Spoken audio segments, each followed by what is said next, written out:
it is pretty interesting that both products off of your boat and the Joel can be purchased and eaten on a nice plate right there. Yeah, literally steps from where we pull in. You're not including shipping, packaging. The product comes off the boat and it's as close as you can get.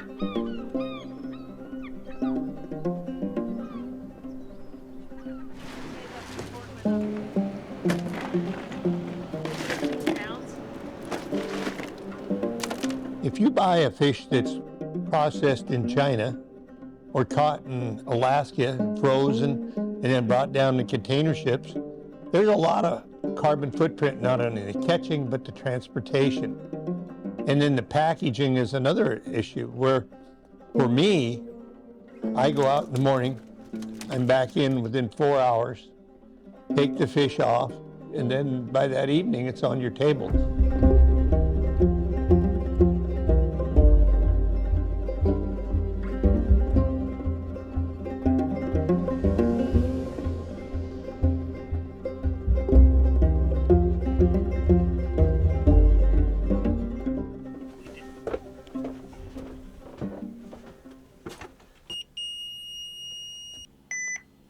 Before the advent of the GPSs and knowing where you were at easily, your coordinates, they were all figuring out where they were on paper charts. I mean, you had to carry these paper charts back in the day. I just haven't taken them off the boat.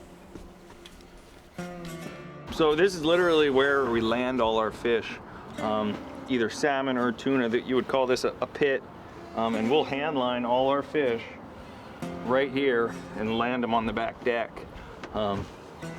It's really awesome to know that when we're in port here and we're sitting here, the restaurant a lot of my fish is going to is right there as local ocean. One of the coolest things is always seeing people's face when they see a fresh Chinook salmon. And when we all float them sometimes one by one off the boat, and people like to see that. And it's like, oh yeah, you can eat it right here, or you can buy it direct from somebody like myself now, and we can limit that carbon footprint of shipping it Midwest, overseas, anywhere, and we can actually, you can come directly and buy it. Or out of the case here at a restaurant, the case has your crab, my tuna.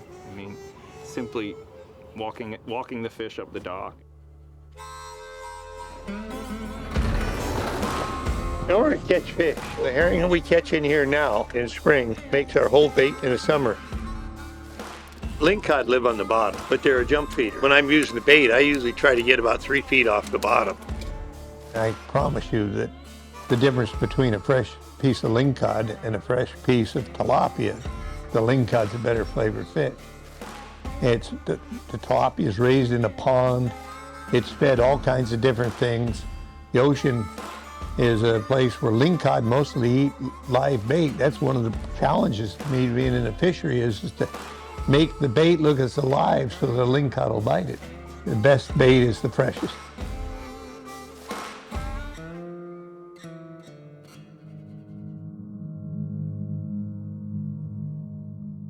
In the end, it's like the last wild protein that belongs to everybody that we're fortunate enough to have the access to be the ones that go out and catch it and provide it. You can make that choice simply in your supermarket. Lingcod, it's a star here on the coast, but people will buy Chilean sea bass because they've seen it at a restaurant more. Oregon pink shrimp, we harvest tons of it. It's one of the first MSC certified shrimp fisheries. But people will go to the store and they'll see tons of these. Bigger, they want a bigger shrimp, but they're all coming out of farms in Asia. And then those farms, what are those farms feeding those shrimp? Yeah, what are they feeding them? How are they being harvested? Yeah, who's harvesting them?